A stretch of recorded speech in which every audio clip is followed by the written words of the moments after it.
lá então, galera, vamos dar continuidade. Na verdade, vamos finalizar a apostila de História da Arte aqui com o último capítulo sobre romantismo. Tudo bem? Romantismo, que é uma palavra que assume vários significados, não é? A própria palavra romance tem vários significados, desde uma história de amor até uma história fictícia, não é? A gente utiliza o termo romântico para falar de questões sobre amor, paixão, mas também de coisas idealizadas, não é? E a gente também vai ver aqui que o estilo artístico do romantismo, assim como o gênero literário, ele vai ter as suas características específicas, não é? Então, nada mais justo a gente começar falando do contexto histórico, recapitular um pouco ali do neoclássico e etc. Tá bom? Então, vamos com calma, devagarzinho, para a gente poder contextualizar tudo isso muito certinho, para a gente não ficar aí de nenhuma forma confuso, já que o título da nossa matéria é muito abrangente. Bom, falando, e a gente vai pegar aqui mais ou menos o que a apostila traz para a gente, falando dessa transição, né, do neoclássico para o romântico, a gente precisa lembrar do neoclássico como um estilo que veio lá de trás, não é, como uma contraposição ao barroco, não é? Então a gente vai ver que enquanto o barroco era carregado, muita sombra, etc., a gente vai ver que o neoclássico vai partir para formas mais limpas, mais claras, não é? Uma coisa mais simples, não é? Um visual bem mais clean, bem menos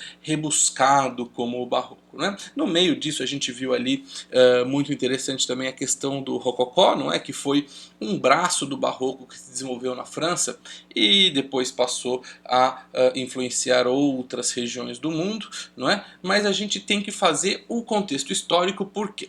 Porque o barroco ele é um estilo artístico que está ligado ao início da Idade Moderna, onde a gente vai ter as reformas protestantes, e o barroco serviu como uma propaganda da Igreja Católica para manter os fiéis. Então é normal que a gente encontre nas obras barrocas temas religiosos, não é? Aquela questão da emoção, do sentimento, inclusive para gerar uma certa culpa, um certo remorso, não é? Para que as pessoas ficassem ali um pouco mais atreladas à questão religiosa. Bom, na sequência a gente viu então o rococó, que foi um estilo artístico que derivou do barroco. Ele vai fugir um pouco da temática religiosa, mas ele vai contextualizar muito bem para a gente aquele último suspiro do que seria os privilégios da nobreza, já que é uma arte característica da Revolução Francesa mesmo, né? Então assim, tudo que a burguesia vai conquistar, vai desfazer aquele sonho pelo qual a nobreza vivia, não é? Então, na verdade, o rococó vai mostrar pra gente ali o último grande momento de prosperidade da nobreza europeia, certo? E aí a gente vai ver, como a gente já viu, o neoclássico, né? Essa releitura do passado clássico, o novo clássico, né? Vamos pegar as influências gregas e romanas e vamos aplicá-la agora na arte. Então é tudo muito objetivo, racional, não é? Vem lá daquele humanismo, vem lá daquelas características da Grécia antiga e da Roma antiga. Tudo bem? E a gente vai ter então a influência daquele mármore branco, trabalhando com aquela ideia de que as cores do mármore, das tintas, não sobreviveu ao longo do tempo, portanto toda a influência que a gente tem dessas obras de arte vem pela metade. Então hoje o nosso conceito de beleza a partir da estética limpa, clara, branca do mármore é uma enganação, porque ela veio de uma observação incompleta, não é, desses artistas. A gente falou inclusive já da descoberta, né, das cidades de Pompeia e Herculano, entre outras cidades que foram afetadas pelo Vesúvio lá no final do primeiro século depois de Cristo. e o achamento dessas duas cidades, não é, vai fazer com que as esculturas e a arquitetura romana então voltasse a ficar na moda. A nossa questão aqui é a seguinte: enquanto o neoclássico e essa objetividade, esse racionalismo, não é, está muito associado ao contexto histórico pós-Revolução Francesa, ou seja, num momento histórico onde a burguesia vai tomar o poder político e vai passar a agir desta forma extremamente objetiva, o movimento seguinte é meio óbvio que vai ser contrário, não é, a essa objetividade, tanto que o romântico está muito mais ligado a questões mais filosóficas, mais amorosas, mais emocionais do que racionais. Tudo bem? Então, a gente começa o capítulo, na verdade, com a comparação dessas duas imagens, não é? Uma imagem campestre, tudo bem? Tons pastéis, um ambiente extremamente rural, uma vida muito simples, muito calma.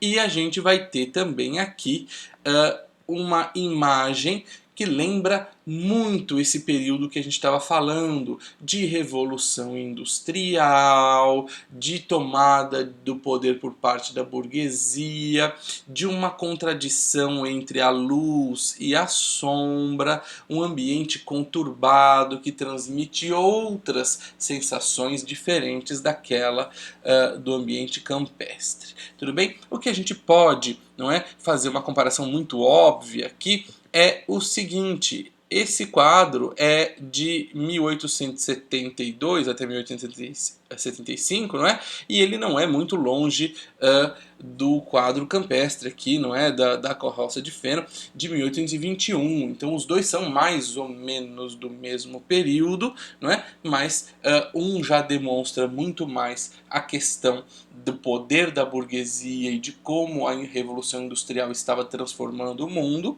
e por outro lado a gente tem aqui em 1821 a representação de uma cena campestre, o que seria inclusive o tal do bucólico.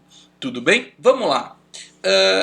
Para a gente responder essas duas questões aqui, não é? Óbvio que elas são pessoais, não é? Mas com qual das duas obras acima você se identifica mais e por quê? Não é? O que é que você vai perceber? Com qual das duas eu me conecto mais? Obviamente isso é uma resposta pessoal, mas a gente consegue fazer paralelos a respeito de uma paisagem muito calma, pacífica e muito simples para uma muito conturbada, não é? Bom, a segunda pergunta, né, fala a respeito dos aspectos da natureza humana que você mais se aproxima. Se você é uma pessoa mais subjetiva, ou seja, que está ligada a questões que não são materiais, que não são concretas, não é? Que trabalha com a abstração, com a imaginação, ou você é uma pessoa objetiva, racional, concreta, que trabalha com a racionalidade, que trabalha com a realidade, com a questão da ciência e etc. Tudo bem? Bom, perguntas extremamente pessoais, mas que a gente já consegue mais ou menos identificar qual das duas é objetiva e qual das duas é subjetiva, a partir inclusive desse contexto histórico. Tudo bem? Bom, a apostila vai trazer para a gente, como eu já trouxe logo no início da minha fala, o que seria mais ou menos aqui uma tradução da palavra romântico, não é? Já que ela assume diversos significados diferentes, não é? O romântico para a gente aqui vai ser relativo ao estilo, não é?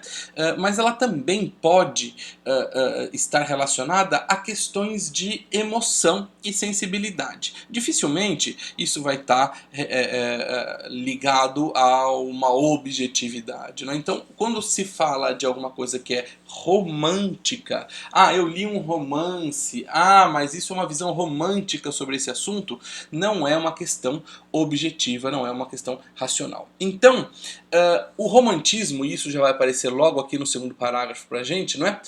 O romantismo quase sempre aparece como uma reação ou uma oposição à objetividade, ao racionalismo que vem lá desde a Grécia Antiga.